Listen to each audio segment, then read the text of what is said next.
Tonight we're doing something a little different. So if you're still trying to find a comfortable position, or if your pillow feels like it's made of Pharaoh-approved limestone, go ahead and fix that. I'll wait. Good. Because tonight, we're floating back to the ancient world, long before pyramids had tourist queues. Long before hieroglyph tattoos became a personality trait, and long before Egypt imagined itself as the eternal land of stable dynasties. We're drifting to a time when things were kind of messy, not catastrophic, just gently, sleepily disorganized, like Egypt hadn't quite downloaded the full update yet. This is the story of the Hyksos, the foreign kings who rolled into Egypt, stayed way too long, rearranged the furniture, and acted like they'd always lived there, which, honestly, is a mood. And, because why not double down, Egypt let them, well, part of Egypt did so. Dim your lights, soften your breathing, and let's walk very slowly into the dusty twilight of the Second Intermediate Period, where Egypt was doing its best impression of a group project without a group leader. Egypt before the Hyksos, the Comish before the Comish storm *, to understand why the Hyksos became a thing. We have to look at Egypt right before they arrived. *, not the shiny Old Kingdom with the pyramids. *, not the Middle Kingdom when everyone was pretending to be organized adults. *, but the moment when that Middle Kingdom started slipping. Imagine Egypt as a very tired family. For centuries, they had kept things neat, hierarchical, and impressively controlled. And then, they just collectively decided to take a nap.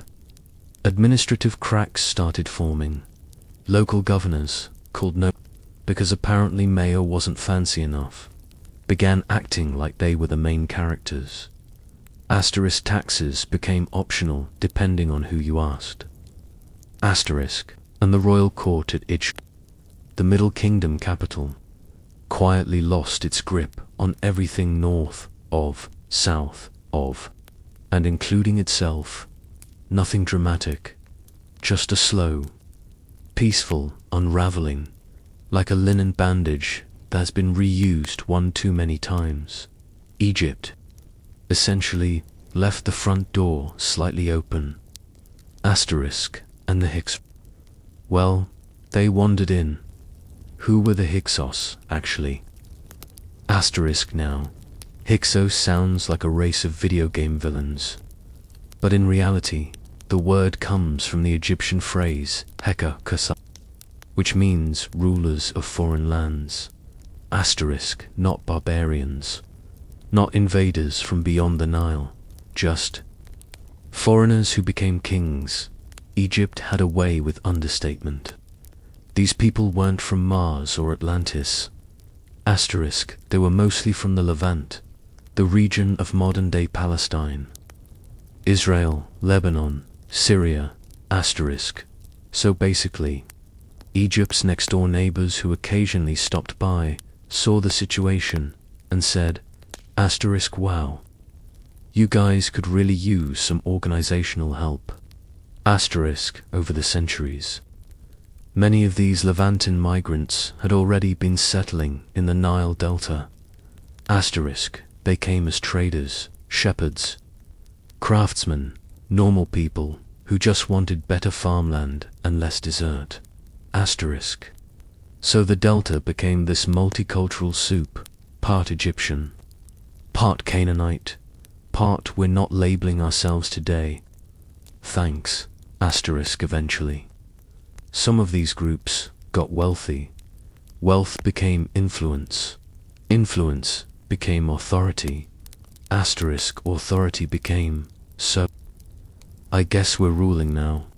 And Egypt blinked and said, sure, the soft invasion that wasn't really an invasion, One of the funniest things about the Hyksos takeover is that it wasn't exactly a dramatic conquest.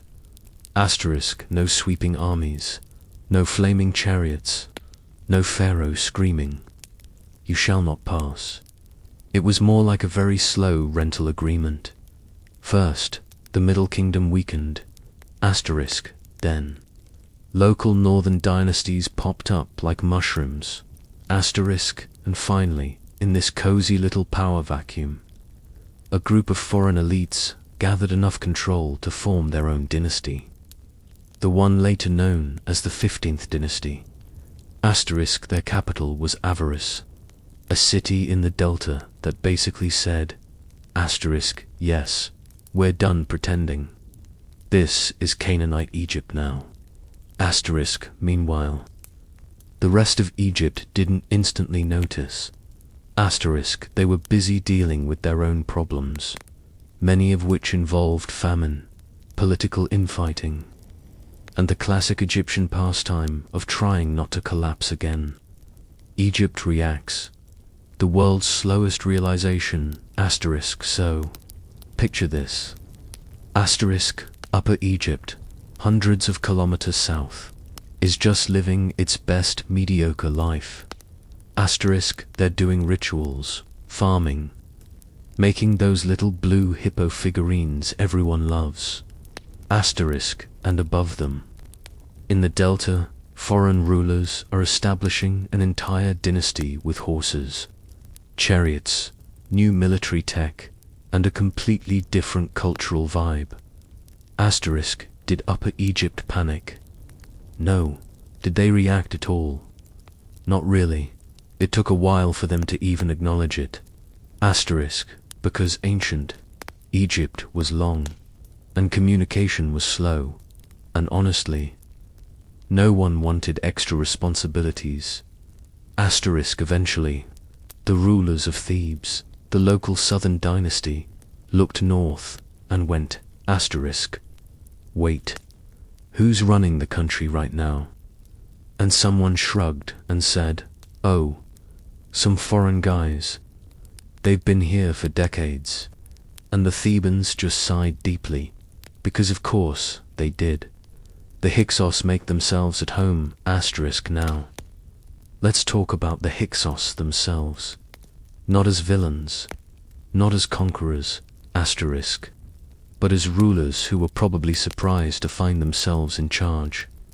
Asterisk, they adopted many Egyptian traditions, royal titles, gods, administrative systems, but they also kept their own Levantine identity. Their names were mostly West Semitic, like Kayan and Apollo, which sound less like pharaohs and more like characters from a lost Bronze Age soap opera. Asterisk. They introduced, or at least popularized, several technologies. The horse-drawn chariot, new types of bows, asterisk composite. Armor, improved bronze weapons. Egypt had been doing fine without these things. Asterisk, but after seeing them, Egypt basically said, asterisk, oh, so that's what we were missing. Asterisk, the Hyksos didn't try to Egyptianize everything. Asterisk, they just blended in where it suited them, asterisk, like expats who learn enough local language to order bread and avoid paying tourist prices. A tale of two Egypts. Thebes versus Avaris, asterisk, by the time the Hyksos ruled the north, Egypt had effectively split into two kingdoms. Asterisk 1. The Hyksos in the Delta 15th dynasty. Asterisk 2. The Thebans in the South 17th dynasty. Asterisk, and between them sat a smaller local faction in Middle Egypt, the 16th dynasty, who were basically trying not to get stepped on. Asterisk, the two big powers tolerated each other. They even traded, but every now and then, something petty interrupted the peace. Asterisk, think divorced parents trying to share custody of a very long, very sandy child. The most famous of these conflicts starts with the legendary story of Sekonin Tau, a Theban king who allegedly received a letter from the Hyksos ruler complaining about noisy hippos in Thebes, keeping him awake all the way in a Varis. Now historically, this may not be true, but it is objectively hilarious, and it says something about how later Egyptians wanted the Hyksos to be remembered. Not as terrifying invaders, but as fussy foreign rulers who sent petty, passive-aggressive notes about wildlife, the slow road toward conflict, even though we'll get to the wars later, very gently, because we're not doing drama tonight. It's worth noting that the tension grew slowly. Egypt doesn't really do sudden emotional explosions. They prefer long, multi-generational feuds. It's kind of their brand. The Hyksos held the north. The Thebans held the south. Everyone pretended this was fine until it wasn't. But we're not drifting into battles yet. That comes in later parts. For now, let's stay with the political vibe. Quiet tension, bureaucratic side eyes, and a lot of paperwork. And now, a gentle float toward the first Hyksos kings before we end part 1. Let's glide into the early rulers of the Hyksos dynasty, because these men, foreign or not, acted like pharaohs in every official sense. The first major king was Silitis, sometimes called Cyates. We don't know much about him, which is perfect for a bedtime story. He was probably the one who secured Avaris as the new capital, built up fortifications, and quietly began formalizing Hyksos rule. Then came Kion, the most powerful Hyksos king. He sent gifts across the Near East like he was trying to win a Bronze Age popularity contest. His name appears as far away as Crete. So either he was very famous, or someone just really liked reusing his official stamps. Kion was followed by the last and most iconic Hyksos ruler. He shows up everywhere in Egyptian texts, mostly as the bad guy in stories written centuries later by Egyptians who still held grudges. But historically was probably just a practical, competent king trying to hold a fragile kingdom together. Not a villain, not a monster. Just a foreign ruler, doing his job. Badly remembered by people who didn't appreciate outsiders. Honestly, relatable. And that's where we'll pause for tonight's session. Not dramatically, just drifting gently. If you're listening to this right after part 1, I hope you changed positions, maybe loosened your shoulders a bit, because tonight we're drifting even further into this sleepy saga of the Hyksos, the foreign kings who took over the northern half of what we now call Egypt, mostly by being in the right place at the right time, and also because the actual Egyptians were, tired. In part 1, we gently wandered through the collapse of the Middle Kingdom, the soft Hyksos takeover, and the very relaxed, divided state of the country. Tonight, we're going to float deeper into the human side of the Hyksos rulers, the vibe of their capital, and the increasingly awkward relationship between the Hyksos kings in the Delta and the Theban dynasty down in the south. Nothing dramatic, just slow, steady, Bronze Age dysfunction. Exactly what we need for bedtime. Avaris, the capital that shouldn't have worked. But somehow did. Let's start with their capital, Avaris. Located in the eastern Nile Delta, Asterisk, if you imagine the perfect site for an Egyptian capital, Avaris is not that. Asterisk, it wasn't ancient, it wasn't sacred, and it didn't have centuries of royal tradition. Asterisk, it was basically a port city where traders, migrants, and their extended families lived, worked, traded, yelled about grain prices, and probably complained about mosquitoes. Asterisk, but the Hyksos rolled in and said, asterisk, yes, this will be our throne. So Avaris became the seat of the 15th dynasty. Think of it as a multicultural, don't ask what that smell is, sort of metropolis. Boats everywhere, mud brick houses, asterisk, Canaanite temples sitting right next to Egyptian-style shrines, as if the architects couldn't decide which culture they liked better. Asterisk, Avaris was vibrant, loud, messy, and incredibly unpharaonic, which might explain why the Hyksos loved it. It felt like home, asterisk, not the Egypt they walked into, but the Egypt they could handle. Asterisk, and honestly, the Egyptians in the south probably didn't mind, because to them the delta was always that weird, marshy place where people had funny accents and too many pigeons. Meet the Hyksos kings, foreign rulers with Egyptian job titles. Asterisk, now let's talk about the kings themselves. Asterisk, starting with the kind of ruler who would absolutely send fruit baskets to neighboring kingdoms, just to remind them he existed. Asterisk, Kuhn's name appears on artifacts found in places like Crete and Anatolia. Asterisk, which either means 1. He was wildly influential and known across the eastern Mediterranean. Asterisk. 2. Someone stole his royal seal and stamped every surface they could get their hands on. Asterisk. Either way, Kion was the golden era of Hyksos rule.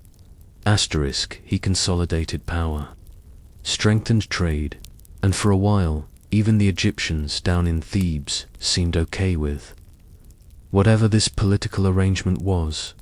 Asterisk, court blended Egyptian rituals with Levantine customs.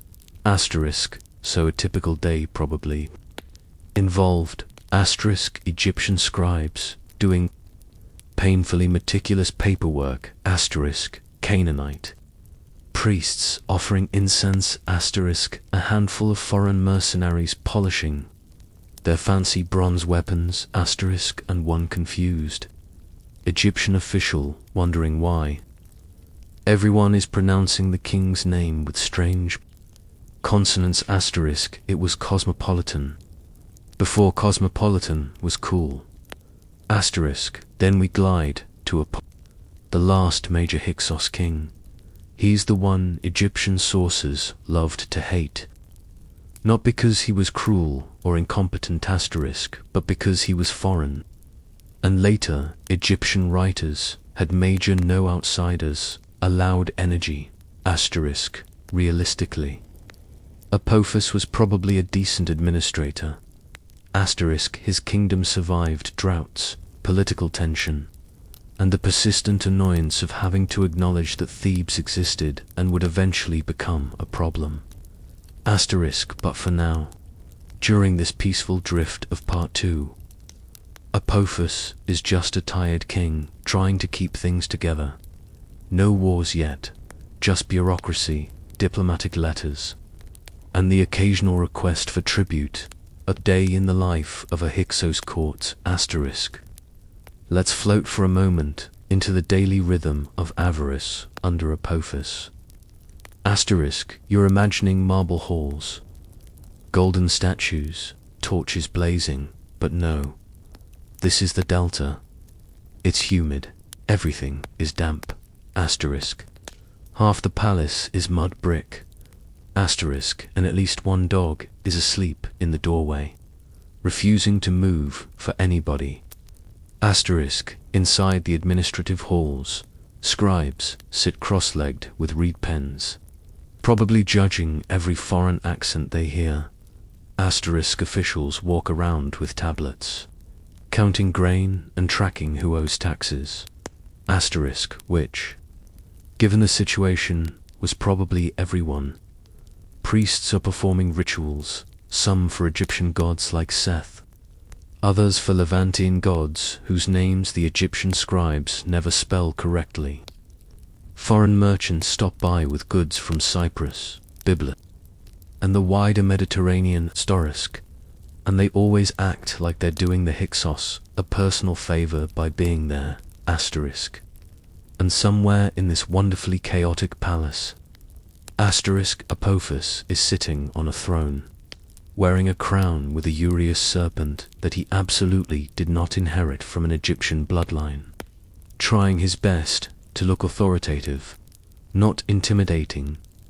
Asterisk, just trying. Meanwhile down south, the Thebans are quietly fuming. Asterisk, while the Hyksos were enjoying port city politics. Southern Egypt under the 17th dynasty was doing what it always did. Asterisk, acting like the only legitimate adults in the room. Thebes didn't like the Hyksos, not dramatically, not violently. Asterisk, just in that simmering way families dislike their in-laws. Asterisk, the Theban kings like Sekhenin, Dao, Komos, and later Amos saw themselves as the rightful rulers of all of Egypt. Asterisk, but they were stuck ruling only the southern half, which must have been frustrating in that very polite, very Egyptian, "We are offended but will write this down on papyrus instead of complaining publicly" sort of way. Asterisk, for decades, the Thebans tolerated Hyksos rule. They traded grain. They shared border checkpoints. Asterisk. They communicated just enough to avoid war. Asterisk, but every year, Thebes looked north and felt irritated, the same way you feel when someone else parks in your favorite spot. Not angry, just deeply inconvenienced. The famous Hippo letter, probably fake. Definitely funny. Asterisk, let's drift for a moment into one of the most iconic stories from this era. The Hippo letter. Asterisk, later Egyptian texts claim that King Apophis wrote to the Theban king Sekhenin Adao, complaining that the noise of Theban hippos was keeping him awake in Avaris hundreds of kilometers away. Now, you and I know this is impossible. Asterisk, hippos are loud, but they're not that loud. Asterisk, but Egyptians loved writing petty stories about foreign rulers. So this was perfect propaganda. The foreign king who complained about wildlife sounds he couldn't even hear. Asterisk, the message was clear. Asterisk, look how ridiculous this foreigner is. It's probably fictional, but it captures the mood of the relationship.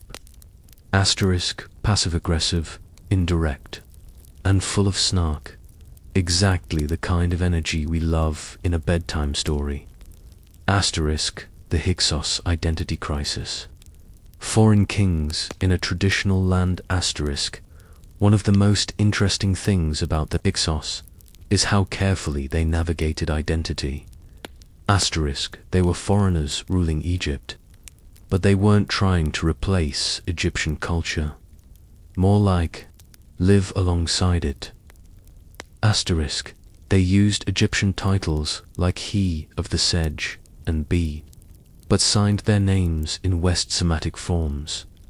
They celebrated Egyptian festivals, but also brought in Levantine religious traditions. They built Egyptian-style monuments, but decorated them with foreign motifs. It wasn't assimilation, and it wasn't resistance. It was a sleepy, practical blending. Asterisk, we'll use Egyptian stuff where it makes sense. Asterisk, and keep our own stuff where it feels comfortable. Asterisk, honestly, pretty relatable. Why the Hyksos era wasn't a different. Asterisk, Egyptian scribes, writing centuries later, described the Hyksos period like it was a dark age asterisk, as if the entire country fell into chaos the moment a foreigner touched the throne. Asterisk, but archaeology paints a very different picture. Asterisk, trade expanded, new technologies arrived, foreign communities flourished. Asterisk, Avaris became a major economic hub, administrative structures continued smoothly. The real issue wasn't chaos, it was bruised ego. Egyptians hated the idea that non-Egypt people from outside the Nile Valley asterisk had managed to sit on the royal throne. Asterisk, everything else fine, functional, stable, but identity is powerful. And the Thebans eventually decided they wanted their country back, not because of suffering, but because of pride. We're not going to drift into the wars yet. Asterisk, that's for part 3. Asterisk, but the resentment is forming here, quietly, like a slow desert wind. Apophis, the last great Hyksos king, holding a fraying rope. Asterisk, as we float toward the end of part 2. Let's settle on Apophis, the weary king. Asterisk, the administrator of a multicultural kingdom, and the man history unfairly cast as a villain by the time of his reign. The Hyksos grip on the delta was strong but not unbreakable. Southern Egypt was growing more assertive. Asterisk, trade networks were shifting. Asterisk, and Avaris. Messy Avaris was becoming a symbol of foreign rule. Apophis probably spent more time worrying about paperwork, grain shortages, border diplomacy, and Theban letters than anything else. Picture him sitting on his throne late at night, reviewing documents by oil lamp. Asterisk, wondering why Thebes won't just mind its own business. He's not plotting world domination. He's not sending armies across dunes. Asterisk, he's just trying to survive as the foreign king in a country that will eventually decide it has had enough. But that moment isn't tonight. Tonight is calm. Tonight is drifting. Tonight is just the quiet before the long, gentle unraveling. And that's where we pause part 2 asterisk, right before the tension breaks. Asterisk, while both sides still pretend everything is fine.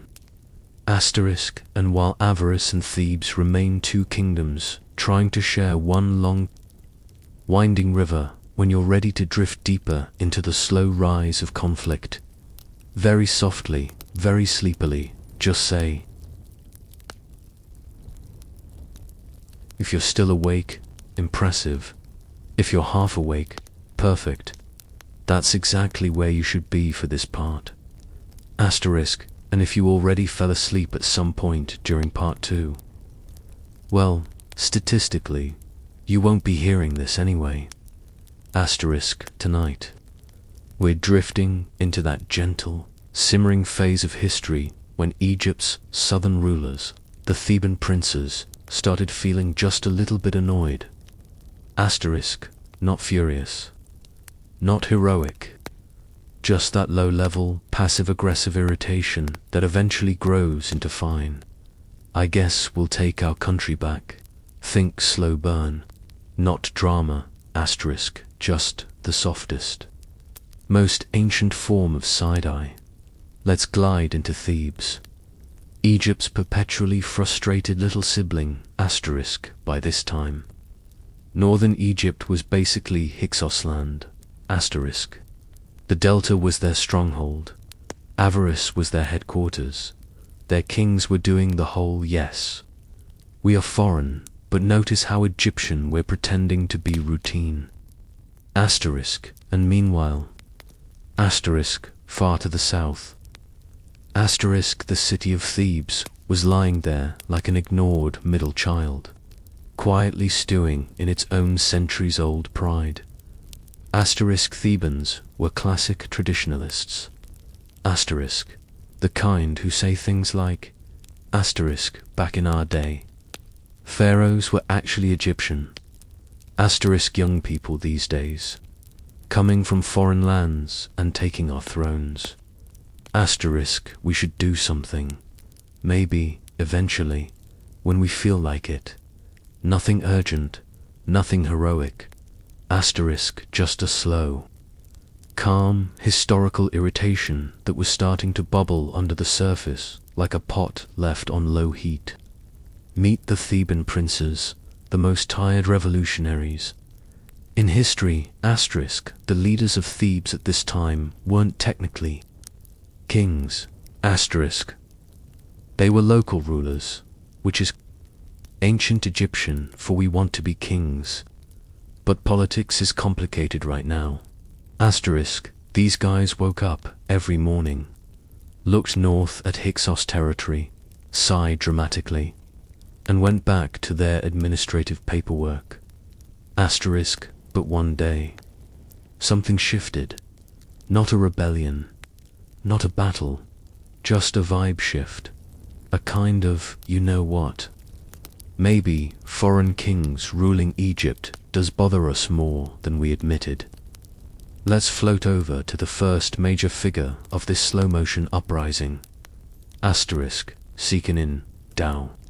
The man with the I'm trying very hard to be calm face. Asterisk, Seekenin, Tao, also known as the Brave, which is both flattering and slightly foreboding, was one of the first Theban rulers to openly dislike the Hyksos, not rage, not fury, asterisk, just the very Egyptian, very weary expression that says, asterisk, why are we letting these people do this? He ruled Thebes during the final stretch of Hyksos dominance, and for years he tried to keep things cool, diplomatic, and quiet. He really did. But the Hyksos king at the time reportedly sent him messages that were, well, historically unverified but extremely petty sounding. Things like, please keep the hippos in Thebes quieter. They disturb my sleep in Avaris. Now imagine you're seeking in a Tao. You're ruling a half-independent city-state, already frustrated with foreign rulers. And now someone hundreds of miles away is complaining about your hippos. Not exactly the kind of thing that sparks polite cooperation, asterisk this. According to ancient narratives, was one of those tiny, oddly specific moments that eventually contributed to the Thebans saying, asterisk, all right, that's enough. Again, not loudly, just quietly, firmly. Enough. But remember, this is the sleepy version of history, asterisk. So let's slow everything down.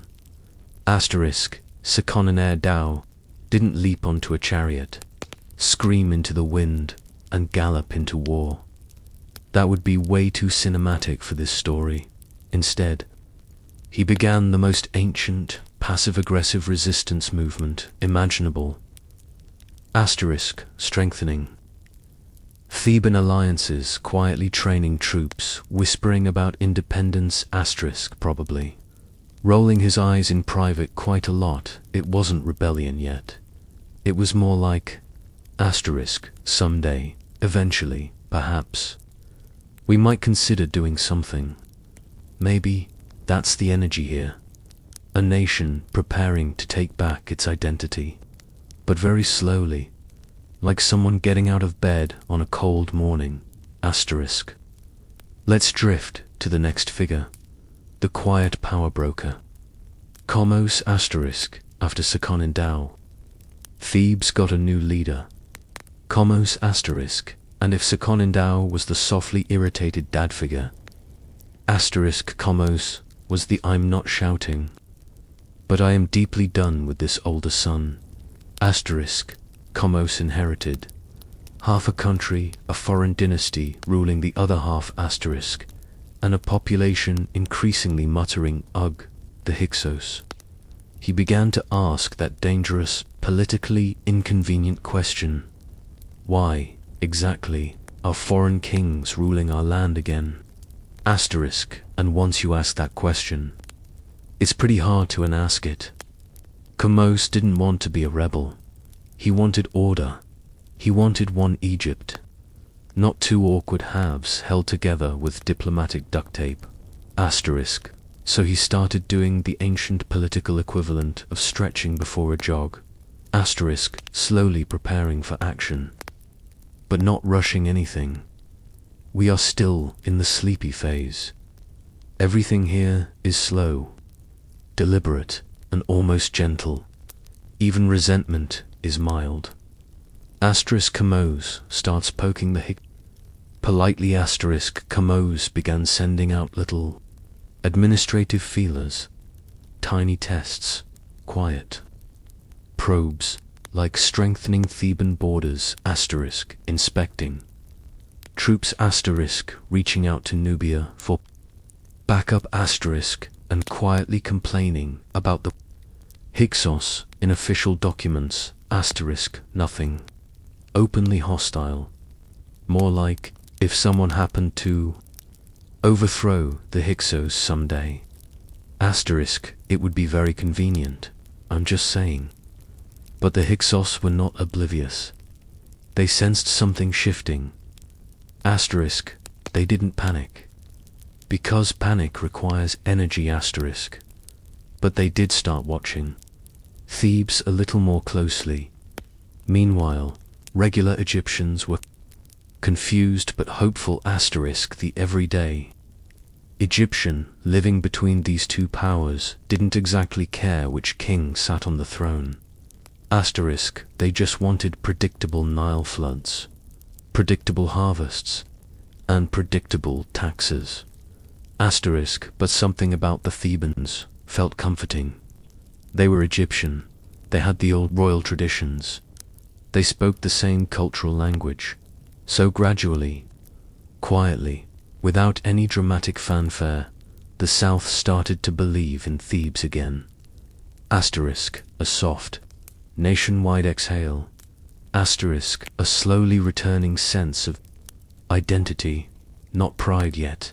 Not revolution yet. Asterisk. Just a faint whisper. Asterisk. It would be nice to have our own kings back. Hyksos decides to stop being polite. Asterisk. And then, after years of slow building annoyance. Asterisk. After endless quiet preparations. Asterisk. After a lifetime of watching foreign rulers sit on Egypt's throne. Asterisk. Hyksos finally reached the most relatable point in any long frustration. The I can't do this anymore moment. But asterisk. Because this is the sleepy, drifting version of history. Asterisk.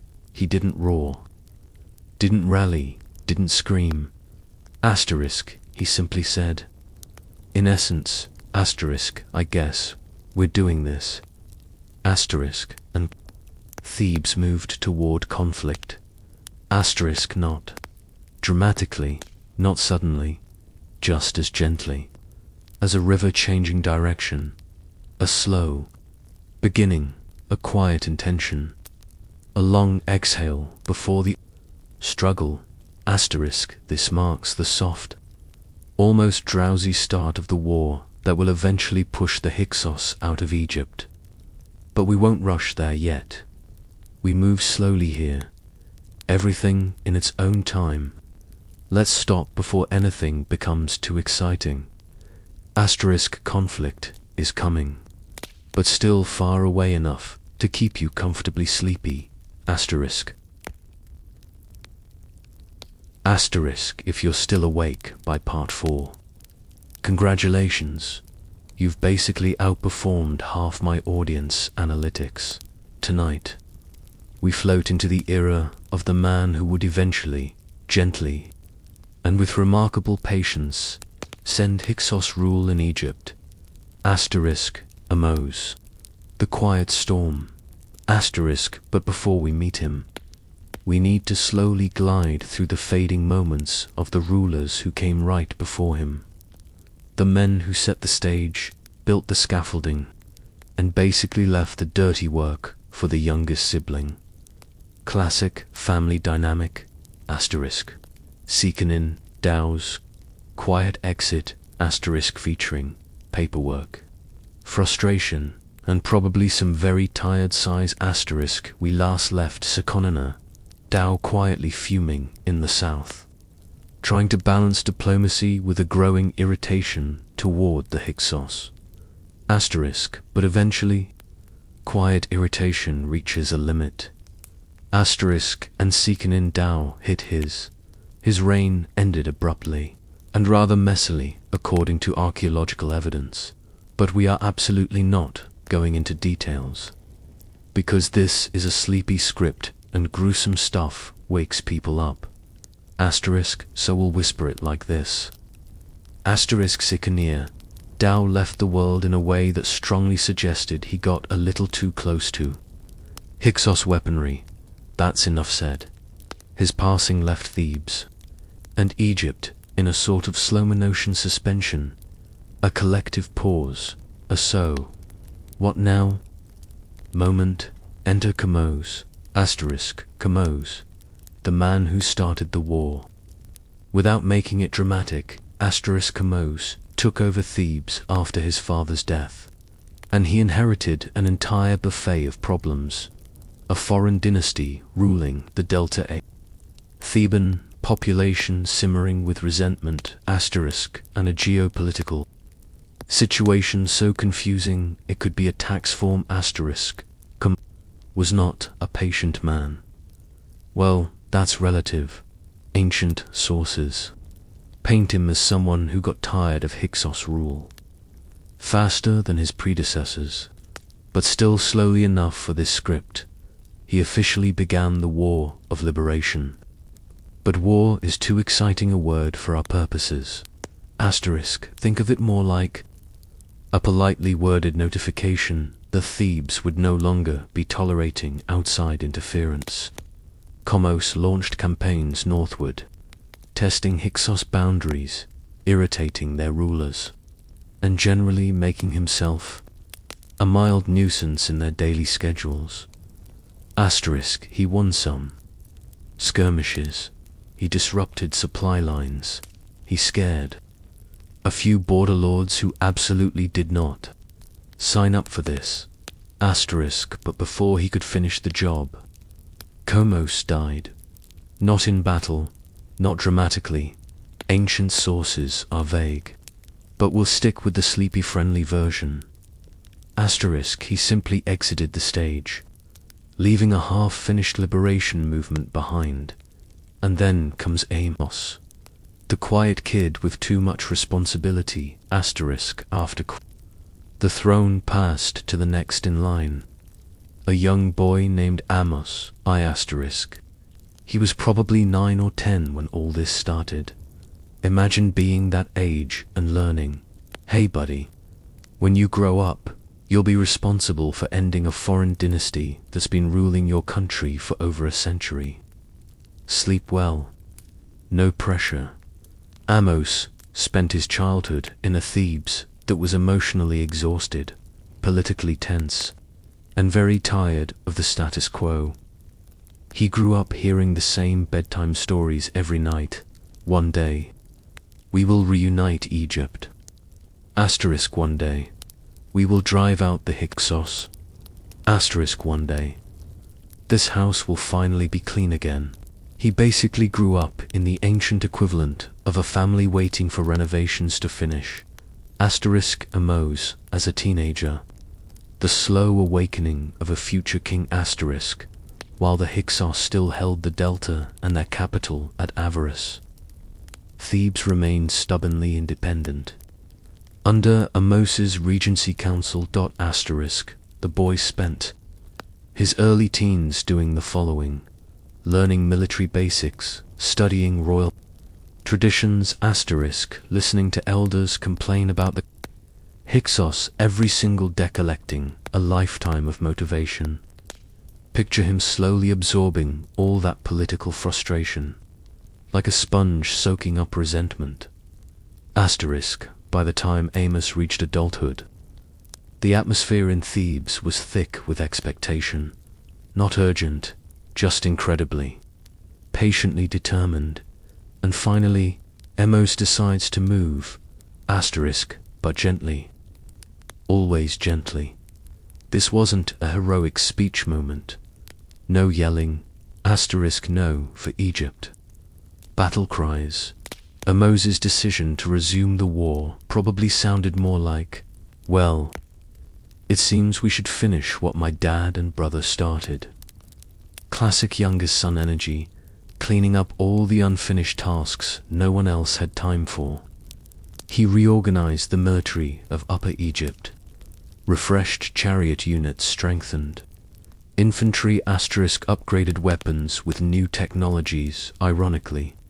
Learned from the Hyksos and coordinated with Nubian. Allies slow. Methodical, like. Someone carefully packing before a very long trip. His strategy was simple and decidedly unexciting. Cut the Hyksos off. One step at a time. Let's float north. To the edge of Hyksos territory. The Hyksos were still ruling from the delta. Trying to look calm while Thebes was clearly gathering strength. Their capital, Avaris, was surrounded by marshland canals, natural defenses, and a growing sense of this is fine.